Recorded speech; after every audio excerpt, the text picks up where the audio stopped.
हितेश शंकदार जी, पत्रकार बंधुओं, इस विद्यालय के प्रबंधक भाई सतबीर जी कि इस बदलते हुए भारत में, बच्चों आजकल भारत बिल्कुल बदल रहा है। हम तो टाट की पट्टी पे बैठ के पढ़े थे, बधाइयों में सरकारी स्कूल हुआ करता था, लेकिन आज बदलते हुए दौर में भारत बहुत प्रगति कर रहा है। वर्तमान में दुनिया की 5वीं इकोनॉमी है और मुझे जहाँ तक लगता है 2025 में हम दुनिया की 3री इकोनॉमी बनने वाले हैं। और निश्चित रूप से जो ये प्रगति हो रही है इसमें हमारे जो भी प्रत्येक भारतीय है उनका योगदान है, विशेष करके छात्रों का। आईटी के क्षेत्र हो चाहे बिजनेस का क्षेत्र हो, कोई भी क्षेत्र हो, वो अछूता नहीं है। हमारी प्रगति बढ़ती जा रही है और हम बहुत सौभाग्यशाली हैं कि 2014 में इस देश में एक ऐसा परिवर्तन हुआ, एक ऐसा महापुरुष हमारा प्रधानमंत्री के रूप में आए जिन्हें हम नरेंद्र मोदी के नाम से जानते हैं। नरेंद्र मोदी जी कोई साधारण व्यक्तित्व के व्यक्ति नहीं है। नरेंद्र मोदी जी एक अद्भुत प्रतिभा के धनी व्यक्ति है। जो भारत कभी सांप और सपेरों का देश जाना जाता था, आज चाहे वो टेक्नोलॉजी हो, चाहे एजुकेशन हो, चाहे चंद्रयान हो, चाहे सूर्य देवता पे जाना हो, हमारे साइंटिस्ट, हमारे वैज्ञानिकों ने बहुत प्रगति की और इसके पीछे पूरा श्रेय मैं नरेंद्र मोदी जी को देना चाहता हूं। जैसा कि हितेश शंकदार जी ने कहा कि बच्चे के जन्म से लेके उसकी परवरिश में, चाहे वो आयुष्मान कार्ड हो, चाहे वो शिक्षा के लिए बच्चों की सुविधा हो, चाहे वो गरीब किसान के लिए किसान निधि हो, चाहे प्रधानमंत्री आवास योजना हो। भाइयों और बहनों, इस चीज को आप भी साक्षी हो कि मोदी जी ने किसी तरह का कोई भी पक्षपात नहीं करा। आज इस देश में 2 विचारधाराएं चल रही हैं। एक विचारधारा है जो राष्ट्रवाद की बात कर रही है, दूसरी विचारधारा है जिन्होंने एक गठबंधन बनाया, वो परिवारवाद की बात करते हैं। परिवारवाद के लिए सोनिया गांधी किसकी चिंता करती है? बच्चों सही सही बताना। राहुल की? स्वर्गीय मुलायम सिंह यादव ने किसकी चिंता करी? लालू किसकी चिंता करते? तेजस्वी की। और हमारे क्षेत्र के पूर्व में मंत्री रहे ओमकार सिंह भी चिंता कर रहे हैं, तो अपने पुत्र ब्रजेश की कर रहे हैं। यहां चल रहा है परिवारवाद। ये परिवारवाद है जो घोटालों में लिप्त रहता है, चाहे वो सोनिया गांधी हो, चाहे राहुल रहे हो, चाहे वो लालू प्रसाद रहे हो, चाहे अखिलेश रहे हो। हर आदमी घोटाले में व्यस्त है, जनता को जाति के नाम पे बहकाने का काम कर रहा है। और दुर्भाग्य मेरे देश का, मेरे क्षेत्र का यह है कि क्षेत्र की जनता जाति में बह जाती है।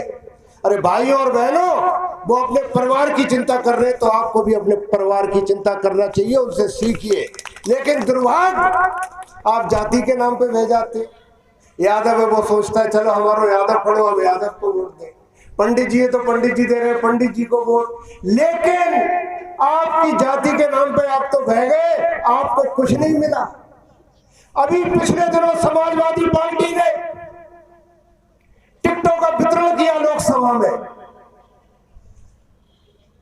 चच्चा लड़ेंगे। चच्चा कहां से लड़ रहे हैं? एक चच्चा लड़ रहे हैं आजमगढ़ से, भैया लड़ रहे हैं बदाऊं से, पत्नी लड़ रही है मैनपुरी से और खुद लड़ रहे हैं कन्नौज से। भाइयों और बहनों, ये परिवारवाद की जीती जात का उदाहरण है। अरे मैं कहता हूं अगर यादव जाति का ही आपने कुछ कल्याण करना था तो मोदी जी से सीखिए। मध्य प्रदेश में एक गरीब किसान जिसके पास सिर्फ 3 बीघा जमीन थी, गरीब किसान, उसका बेटा है मोहन यादव, उसे अगर मुख्यमंत्री बनाया तो भारतीय जनता पार्टी के प्रधानमंत्री मोदी जी ने बनाया। और यही अगर उत्तर प्रदेश में होता तो कोई कहता मेरा भैया बन जाए, कोई कहता मेरा भतीजा बन जाए। समय बदल रहा है। 2047 तक मोदी जी ने यह संकल्प लिया है कि इस देश को विकसित भारत बनाना है, और विकसित भारत है। इन बच्चों की उपस्थिति, इन बहन और बेटियों की उपस्थिति बता रही है भारत विकसित होकर रहेगा, निश्चित रूप से भारत विकसित होगा। लेकिन आपको चिंता करनी है राष्ट्र की, आपको मुख्य धारा में आना पड़ेगा। मोदी और योगी, इनके आगे पीछे कोई नहीं है। न मोदी को चिंता है परिवारवाद की, न योगी को चिंता है परिवारवाद की, बल्कि ये तो परिवारवाद से लड़ाई कर रहे हैं। और मैं बधाई देता हूं कि जिस विद्यालय के प्रांगण में भी मैं खड़ा हुआ हूं, इन्होंने भी परिवारवाद नहीं फैलाया, जबकि इन्होंने शिक्षा के क्षेत्र में हटके काम किया। इनका परिवार पूरा लगा हुआ है। सतबीर सिंह जी बैठे, इनकी पत्नी बैठी है, इनकी बेटी बैठी है, इनका बेटा बैठा हुआ है। इन्होंने परिवारवाद का अगर सोचते तो ये भी राजनीति लड़ रहे होते, लेकिन इन्होंने शिक्षा के क्षेत्र में काम किया। और इन्होंने, मैं आपको बधाई देता हूं, जैसा कि बहन जी बता रही थी गड्ढे हुआ करते थे, आप लोगों को, आपके परिवार को इस पुरुषार्थ के लिए मैं बधाई देता हूं।